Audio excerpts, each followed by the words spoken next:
Kahit pa sarili mong mukha or kahit pa original mong boses yan, magkakaroon pa rin yan ng violation kapag ginawa mo ito. So gusto ko lang i-share sa inyo guys ang aking karanasan para maging aware din kayo at para maiwasan nyo rin ang ganitong violation, especially ito sa may mga multiple account.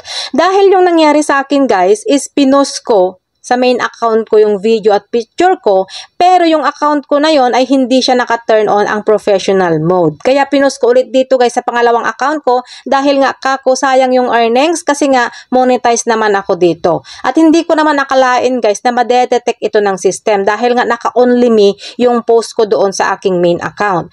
Kaya binigyan ako ni Meta guys ng violation na unoriginal content. Kaya ang masasabi ko lang sa inyo guys na kapag na-upload nyo na sa first account nyo ang isang video or ang isang photo, dapat wag nyo nang i-upload pa ulit sa pangalawang account nyo or sa page nyo para maiwasan ang pagkakaroon ng unoriginal content violation.